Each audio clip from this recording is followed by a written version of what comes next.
ke Land of Dawn di game yang pertama match kedua kita antara Kagendra Esports melawan EVOS Icon, sang top klasemen kita di grup B. So, good luck, have fun, and enjoy the game. Ya, kita akan langsung masuk saja ke dalam Land of Dawn dan kita akan melihat apakah dari tim Kagendra bisa menculik 1 poin pertama untuk di game yang pertama di match yang kedua kali ini, ataupun juga EVOS Icon yang bisa menculik untuk di pertama kalinya. But anyway, kita sudah berada di POV di arah bagian mid lane. Sudah ada Valentina dan juga Vanstorm menggunakan Lolitanya, coba untuk melakukan clearing minion terlebih dahulu. Dan di bagian bawah ada Selena sepertinya akan coba untuk masang trap dan untuk melihat apakah ada possibilities dia untuk bisa melakukan ganking di awal-awal game ini. Ya, jadi kalau untuk early game ini sebenarnya masih diuntungkan teman-teman EVOS Icon. Kenapa? Karena Fredrin dibandingkan dengan Kaja, dia clearing creepnya atau farmingnya di area junglernya jauh lebih cepat dibandingkan sama Kaja. Itu yang pertama. Dan yang kedua, kalau dilihat dari Kagendra, mereka mungkin diuntungkan sama Selena ya. Dimana kalau misalnya sampai arrow-nya bisa connect untuk di early game kayak gini, ini bakal nguntungin banget buat teman-teman dari Kagendra. Dan ada adu Retributions yang berhasil dimenangkan oleh seorang Sutsujin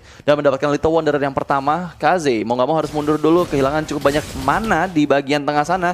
Dan Poleka sejauh ini hanya mengantisipasi pergerakan dari teman-teman EVOS Icon yang menuju ke bagian gold lane. Iya, tapi kalau dari segi grafik ya, Kagendra emang sepertinya akan coba untuk nge-push di arah bagian permainan yang sangat cepat banget gitu loh. Sebisa mungkin dia akan owning di early dan untuk misalnya dia agak sedikit bawa ke mid sampai ke late game, agak sedikit susah buat Kagendra bisa keep up sama speed dan juga sustainability war-nya yang dimiliki sama EVOS Icon. So, mereka harus bisa memaksimalkan menurut gua di early sangat baik. Dan di bagian atas sudah ada Veldora sebagai Joy-nya yang masih meloncat-loncat lucu. Jalan lucu banget ya kalau Joy itu. Jalannya lucu ya sambil loncat-loncat ya. Tapi lihat Aiden sepertinya diketahui posisinya sama seorang Veldora. Cloud bersiap-siap juga untuk mendapatkan level 4-nya di area XP lane. Tapi di sisi lain, Vanstrong hanya untuk mengganggu saja. Ada besar orang yang connect dari belakang Polieka. Di combo dari Garote, Vanstrong one last hit sepertinya masih bisa selamat. Dibalas dengan 19 flicker combo mundur ke arah belakang. Tapi malah Poliekanya yang terjebak dan first blood diamankan oleh Sutsujin. Tapi di sisi lain, Turtle yang pertama tersisa 3000 HP. Dan sepertinya Aiden akan lebih mudah lagi mendapatkan Turtle yang pertama. Dan itu dia Turtle yang dimiliki sama Kagendra. Tapi Veldora nggak tinggal diam, dia ngelihat Kaze yang tadi ada di bagian depan dan langsung coba mencicil sedikit demi sedikit HP yang dimiliki sama Kaze. Iya, dan kalau bisa dikatakan dari Kagendra tahu bahwa position di bagian tengah lagi pada jumping semua dari pemain EVOS Icon, sehingga akan menjadi possibilities yang sangat tepat banget untuk dia ngambil satu turtle di arah bagian atas. Cuma ternyata dari bagian XP lane sudah berjibaku antara Veldora dan Gensu. XP sangat sakit sekali masuk bagian tubuhnya, tapi mau nggak mau pun harus hilang dengan sangat cepat. Satu pisau dan pedang dari Gens memakan satu korban. Wow, cukup unik ya, karena biasanya untuk di area XP lane untuk 1v1 antara Joy dan juga Lapu-Lapu ini biasanya Joy-nya masih bisa untuk memenangkan laning-nya biasanya. Tapi untuk kali ini Kagendra sejauh ini masih unggul dengan beberapa ratus gold saja, di angka 400 gold. Lagi-lagi Aiden masih belum mendapatkan momennya untuk menarik siapapun yang bisa ditarik, karena untuk early game mungkin combo hanya bisa tercipta untuk di area gold lane aja, karena damage burst baru dimiliki sama seorang Brody. Tapi kali ini Kaze bergerak menuju ke tengah. Oh, 2 kali single pick of Veldora.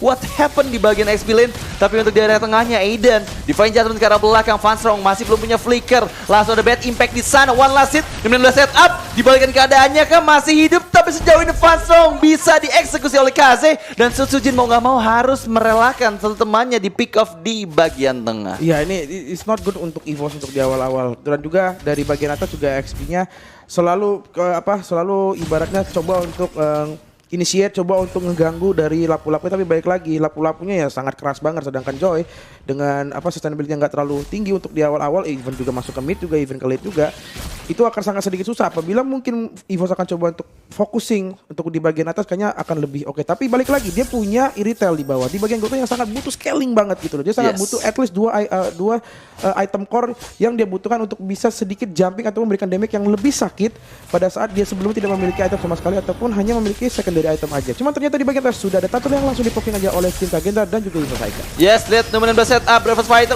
Flicker satu orang terpick up di sana sepertinya Aiden. Apakah masih bisa selamat? One last hit. Masih cukup aman meskipun dari belakang ada Elite Frank Joy dan langsung mengeksekusi Aiden, tapi Jens melarikan diri, dikejar oleh Sutsujin. Belum ada energy eruption, terkena Abyssal Arrow. Harus mundur semua player dari EVOS Icon dan juga Kagendra, mengingat udah dapat keuntungan tadi ketika Aiden di pick off dari arah belakang oleh Veldora.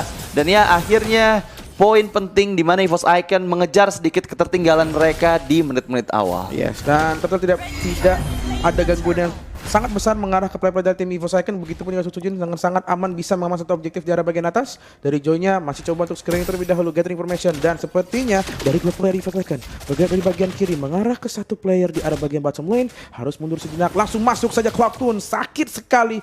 Pelan-pelan harus mundur sejenak. Ya, Arcane Shade dari Cloud9 udah mulai kerasa sakit sih. Tapi ya sejauh ini Cloud9 hanya bisa untuk fokus ngambil ultimate-nya dari Aiden aja. Karena dari player-player lain atau hero-hero lain yang Kak Gendra miliki, dia nggak ada IMU yang cukup bisa efektif sih kalau misalnya sampai diambil. Tapi sejauh ini 3 player setup yang ada di area gold lane dari EVOS Icon ini harus diwaspadain sih, karena Aiden bagian depan coba untuk dipaksakan kah sama teman-teman EVOS Icon, coba untuk menarik dengan energy eruption, tapi Abyssal Arrow, Polyeka belum cukup connect.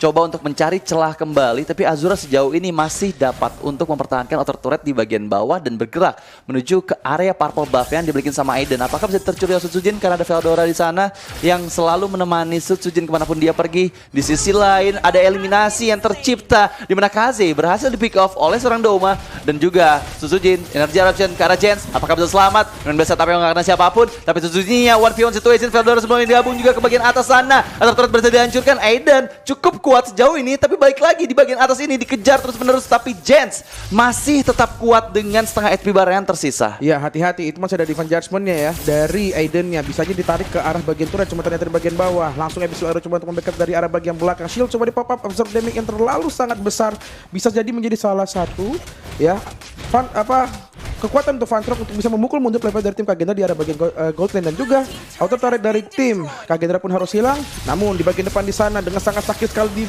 langsung saja menarik satu player di arah bagian depan. Cloud9 masih bisa kabur menggunakan pergerakannya sangat benar-benar pergerakannya sangat susah buat ditangkap. Bisa dikatakan agility-nya sangat tinggi banget dari player dari tim EVOS itu sendiri gitu loh. Apalagi sudah masuk ke dalam mid game gitu loh. Movement speed mereka akan sangat gede banget dan sangat susah banget untuk ditangkap. Mereka akan coba mungkin akan kiting saja, coba untuk baiting aja juga untuk ngeluarin source of skill-nya dari tim Kagendra sehingga dia bisa mendapatkan keuntungan, bisa mendapatkan objektif ataupun nge-pick off satu player dari tim Kagendra. Iya, tapi untuk kali ini Turtle yang ketiga sudah mulai hadir kembali di area atas. Sutsujin langsung bergegas. Ada perbedaan satu level antara Sutsujin dan juga Aiden. Ini yang membuat retribution yang dimiliki Sutsujin harusnya lebih besar lagi damage-nya. Tapi di sisi lain ada outer turret yang berhasil dihancurkan oleh Azura. 1v2 situations di bagian bawah sana. Apakah Veldora bisa di pick off seorang diri? Karena mengingat Aiden masih tetap di posisi yang sama, nggak mau terlalu banyak bergerak. Veldora, Vengeance diaktifkan, turnover memory, tapi malah dirinya yang tereksekusi. Tapi Polyeka pun nggak bisa lari kemanapun. Langsung 2 player dihilangkan di area bawah. Sementara Turtle-nya berhasil dapatkan oleh Sutsujin, tapi dia harus berhadapan dengan 3 player dari Kagendra. Energy Eruption sebagai cukup kuat sepertinya. HP yang dimiliki Sutsujin karena lagi-lagi Fredrin ini mampu untuk mendapatkan HP regen ketika dia memberikan damage kepada unit lawannya. Tapi purple buff milik Aiden pun nggak bisa diselamatkan dan langsung diambil begitu saja, membuat keuntungan. Tapi lihat Divine Judgment ke arah Jens. Eksekusi yang manis dari Doma membuat EVOS Icon untuk kali ini memegang kendali di game yang pertama. Meskipun Sutsujin harus mundur dulu, damage yang diterima dari seorang Azura belum bisa mengeksekusi dirinya dan masih cukup aman untuk balik ke arah belakang. Iya, tapi kalau bisa dikatakan territorial hit-nya atau yang lebih sering banget clash itu berada di bagian tengah. Kalau dilihat dari awal banget sampai sekarang mereka akan selalu banyak banget clash di arah bagian mid lane, entah itu coba di purple buff-nya atau dan sebagainya. Sedangkan di bagian atas mungkin hanya si Veldora dan juga lalu si Genshin aja yang coba untuk adu mekanik di atas. Tapi ternyata di bagian atas sudah ada 16 langsung mendapat satu korban kembali. Hati-hati, killing spree sudah didapatkan oleh Iritelnya yang pasti itemnya akan sangat gede, namun langsung ditarik ke arah bagian belakang. Di penjara mengangkat satu orang, satu player harus tereliminate. Cuma di bagian kanan sudah ada Cloud9 coba untuk masuk jump ke bagian depan dengan sakit sekali, burst damage yang sangat besar masuk ke tubuh salah satu player dari tim Kagendra, dan ternyata Cecilion pun harus hilang di arah bagian atas, coba backup dari arah bagian kanan. Gens pun juga harus bingung mau kemana karena di sana ada 4 player dari tim EVOS Icon yang siap membombardi ke tubuh dari seorang Gens. Dan akhirnya sang macan sudah mulai mengamuk kembali. Aiden seperti nggak bisa kabur kemanapun. Rico digocek sedikit appraisal uratnya, tapi tetap didapatkan oleh Veldora. Dan killing spree lagi-lagi dipegang oleh 2 player dari EVOS Icon. Ada Doma di sana dan juga Veldora. Dan sejauh ini luar biasa sekali teman-teman semua yang udah datang ke livestream Youpoint.id. Jangan lupa di like dulu adik-adik. Luar biasa gimana nih pertandingan kita yang kedua.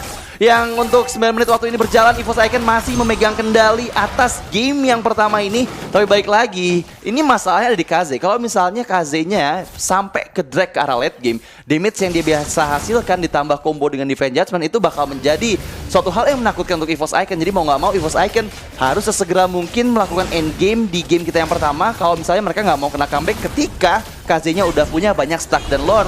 Yang pertama, tanpa ada gangguan langsung didapatkan oleh EVOS Icon. Yes, dan Aiden pun juga sangat berbeda 2 level dari dari Sesujinnya, karena mereka atributnya akan besar juga. Dan sebenarnya tadi bagian tengah sudah ada Gen, saya coba di bagian depan menjadi salah satu tahan badan, cuma ternyata di bagian base turretnya Aiden cuma cuma satu orang, namun Paulieka pun sedikit terhimpit posisinya, coba untuk masuk ke bagian turret membantu. Satu damage di arah bagian belakang, balik lagi energi Orusepnya coba untuk menarik dari Lolitanya, masih mau nggak bisa kemana-mana karena harus ke pick off dari arah bagian tengah. Lord sudah akan berjalan, sepertinya akan coba mengarah ke satu base turret di arah bagian mid lane. Ya, tapi dengan kehilangan Douma dan juga Cloudcon, kayaknya EVOS Icon harus berpuas hanya untuk mendapatkan semua inner turret di bagian tengah aja.